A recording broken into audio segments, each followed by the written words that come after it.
My name is Kelsey. This year, I'll be turning 45. Our only son began living independently when he went off to college. And suddenly the house that my husband and I once shared with him feels much more spacious. This custom-built home was designed after many discussions with my husband. We built a spacious 5-bedroom house with a vaulted ceiling that spans 3 stories, ensuring there's plenty of room for the kids to run around without any issues. Our large balcony is where I proudly grow my herbs, from lavender to chamomile, and edible ones like basil, mint, and rosemary. I grow a variety of herbs. A mojito made with freshly picked mint is the best, and my homemade basil sauce is my son's favorite. I always pack it in jars and sneak it into the care packages I send him. My husband's study, a space he's particular about, has ample workspace and large shelves that reach the ceiling, displaying his collection of books and video games. My husband, who enjoys his collection of books and games to his heart's content, often spends his days off in there, hardly coming out except for meals and bathroom breaks. As for me, I enjoy my beloved gardening and watching the dramas and movies I've recorded during the week in the living room, each of us fully enjoying our weekends. While enjoying a peaceful weekend like this, I often think to myself, is this the relaxed second phase of life after raising children? Both my husband and I work late on weekdays. We stretched our budget to build this house, and I've been covering the mortgage payments with my income. Once our son turned 1, we placed him in daycare and I worked reduced hours. When he became more independent, I started working full-time as a regular employee. Now that child-rearing has settled down, my current passions are my job and my home garden. Such were the peaceful days until an unexpected event turned everything upside down. I sold this house to my older brother. At first, I couldn't understand what my husband was saying. "What do you mean?" When I asked, confused, my husband explained with a slightly irritated look. "You know my brother has always lived in an apartment, right? It's pitiful with 3 kids in a 2-bedroom apartment. Our son has moved out. So I thought it was a good time to pass this house on to my brother." My husband decided something so important without consulting me. As I puzzled over this, he glared at me with a deep frown. "Don't you know what it means to help people? It's normal to lend a hand when family is in trouble. How heartless can you be?" While I respect the desire to help a struggling family member, the fact that he made this decision without consulting me, his cohabitant wife, is simply unacceptable. Where will we live? It's unfair to be informed about it after it's been decided. Anger was bubbling up inside me, but I managed to lock it away deep in my heart and spoke to my husband rationally. However, in the end, I was silenced with these words. "Enough. I'm the breadwinner of this family. Just keep quiet and follow my lead." Although my husband has always been a bit authoritarian since we got married, this was the first time he had imposed his opinion on me to this extent. Moreover, my brother-in-law and his wife have a tendency to rely on us for various things. 3 years ago, the brother-in-law and his wife, who frequently visited our home, would say, "You only have 1 child who's already big, so you can take care of our kids a bit," and then leave their 3 elementary school children with us to go out. It was just me and my son taking care of the 3 kids. They would make excuses to leave their children at our house and enjoy themselves. "Our house is big, so feel free to ask for help." While my husband would be accommodating to his brother, he never actually took care of the kids himself and would just shut himself in his study. Before I knew it, he had even installed a lock on the inside to keep them from coming in. And the nephews we were looking after had no sense of restraint. "I'm tired of your cooking. I want to eat out. I want a hamburger. Mom and Dad said that you are very kind and will grant any request we have." With parents like that, it's no wonder the kids turned out this way. No matter how many times I talked to my husband, he never listened to my opinions. Even our son, who was in high school at the time, was fed up with the weekends. We discussed it and decided to avoid taking care of our nephews by having our son work part-time and me taking on extra work. Even my husband, who was the only one free, seemed to dislike taking care of them alone and managed to talk his way out of it with them, despite having become distant from my brother-in-law and his wife since then. I was dizzy with shock when I suddenly found out about the house being handed over. The next day, my brother-in-law and his wife came to our house under the guise of an inspection. The nephews, now in middle school, were still as brash as ever.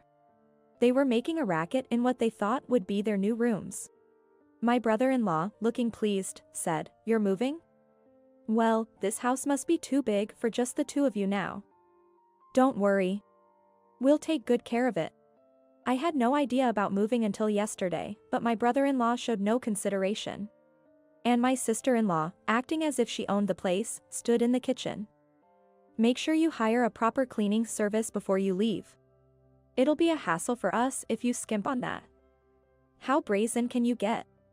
I was astounded by my sister-in-law's blatant desire for us to leave quickly. Even when I hinted that the mortgage wasn't fully paid off yet, my brother-in-law just smiled confidently and said, "Don't worry. Our eldest will be in high school next year and my wife plans to work part-time. We'll manage that much. Leave it to me. I'll work hard." Watching this exchange between them, I wondered if they were misunderstanding something. I had been the one paying the mortgage since we built this house. The monthly payment is $1,800. Can my brother-in-law and his wife really afford such payments? As a pharmacist, I have a decent income, but it's still a significant amount. By contrast, I heard from my husband that my brother-in-law's take-home pay is about $2,000. It's impossible to live on the remaining $200. My brother-in-law and his wife seem to think that I work as a pharmacy clerk with a low salary and that the mortgage payments are not substantial. Pharmacy administrator, was it? That title does sound pretty cool, doesn't it? I'm currently studying for a medical administration certification through a correspondence course. Once I get it, I'll re-enter the workforce. My brother-in-law and his wife are carelessly optimistic. My husband is a very proud man, and I've always sensed that he feels somewhat inferior because I earn significantly more than he does. To avoid letting others realize the salary gap, it seems my husband has been describing my job as something like a pharmacy clerk. Well, that's beside the point, but my brother-in-law and his wife must think they can manage the repayments if they both work. As I was thinking along those lines, my brother-in-law suddenly asked me, "By the way, how much is the mortgage per month?" My husband's face, which had been smiling until then, froze. It seems he wasn't fully aware of the monthly repayment amount either. "It's $1,800. I said it without any hesitation. My husband, my brother-in-law and his wife were stunned. $1,800? You're kidding, right?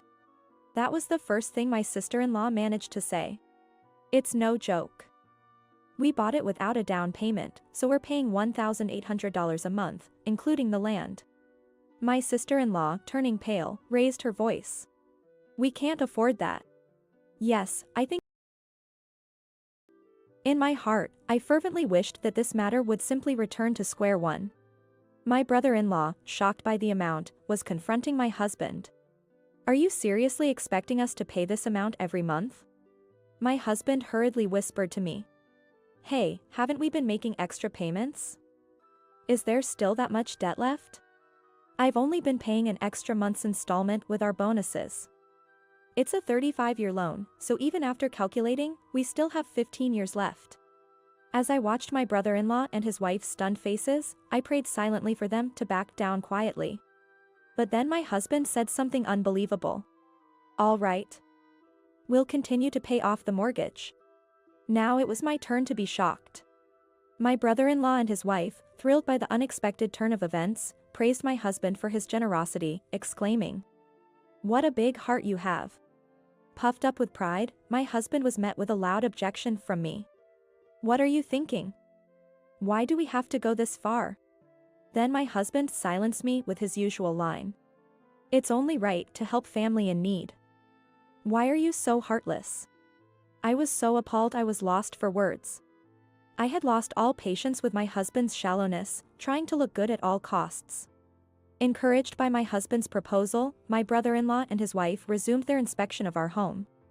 "We want to move out at the beginning of next month, so please take care of the paperwork, moving arrangements, and everything else by then."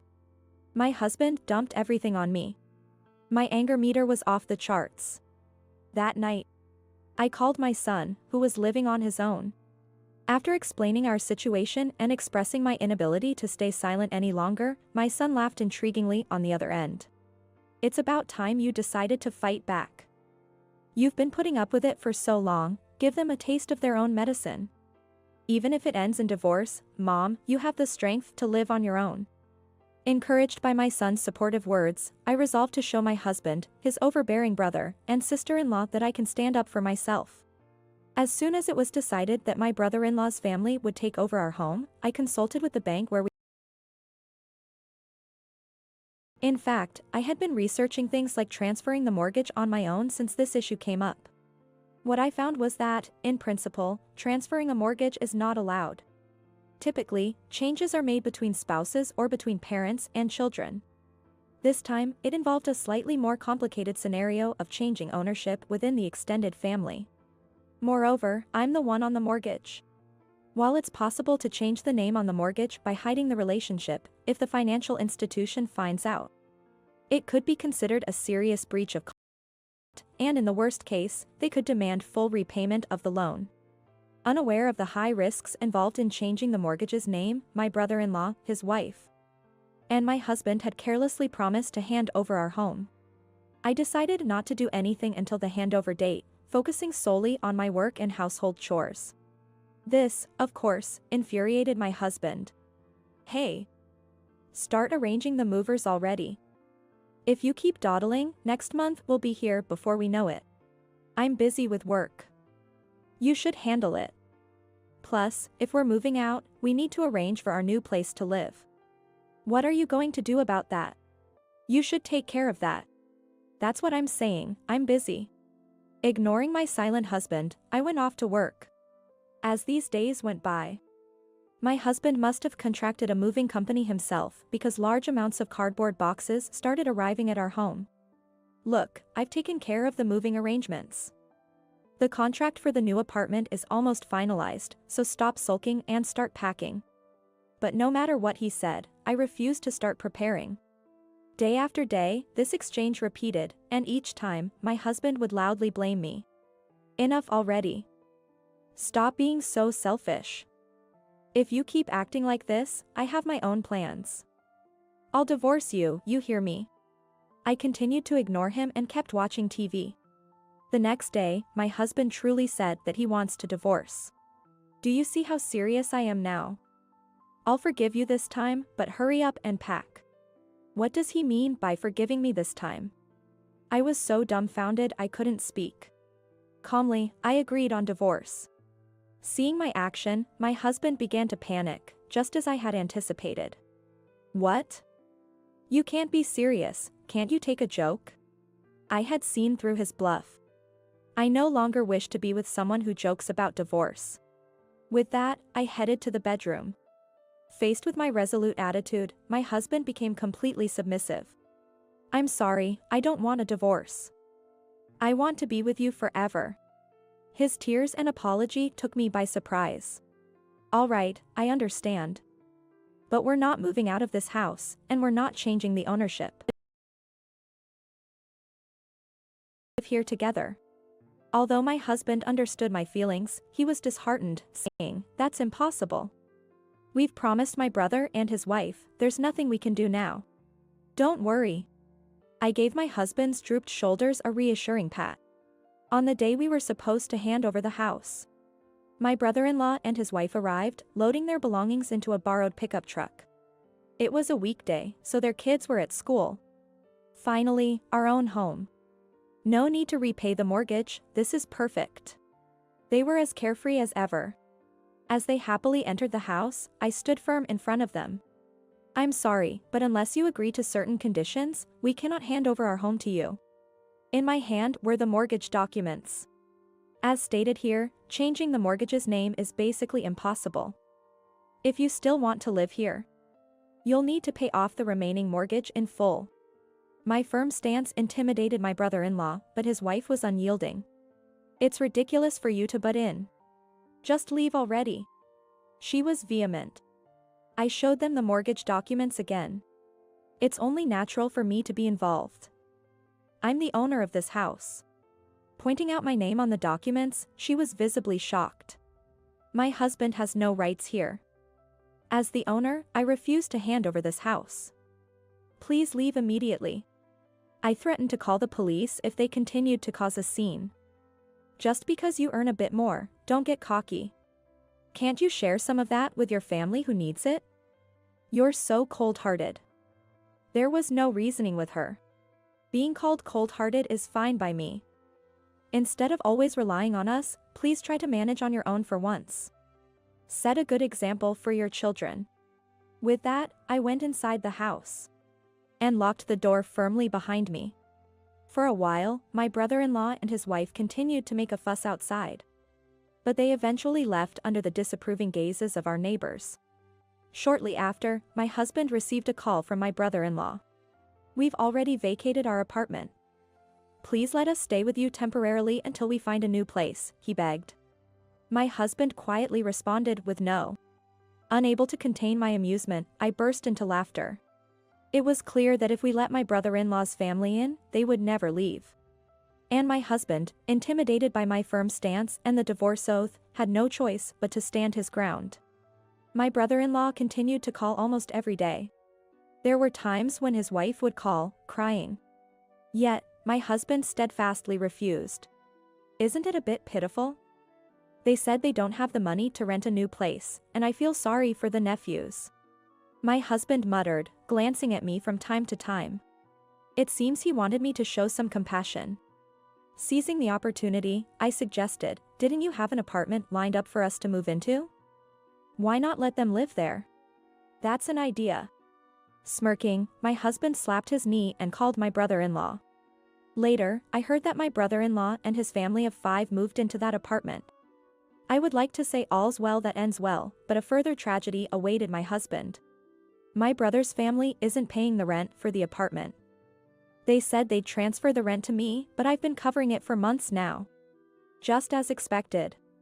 There was no way that shameless couple would pay the rent. Since the apartment was rented by my husband, it was clear they would take advantage of him. I had foreseen this outcome when I suggested subletting the apartment to my brother-in-law and his wife. What a naive and showy gesture. I sarcastically remarked with a snort. You have to help out since the family is in trouble, right? You're not heartless like me, are you? My husband had no comeback. Struggling to pay the rent, my brother-in-law's family now lives crammed into a tiny one-bedroom apartment. It's unfortunate for the growing boys, but this might be the perfect punishment for their unbridled behavior. The anticipation of when their stress might explode is almost unbearable. But I have no sympathy for them, nor do I intend to help. They called me heartless. It seems my brother-in-law and his wife's hyena-like behavior continues, and my husband has accumulated a significant amount of debt for their sake. I'm truly glad we keep our finances separate. As I watch the pitiful end of those unrepentant, I'll be harvesting healthy basil for my son, who's coming home next month.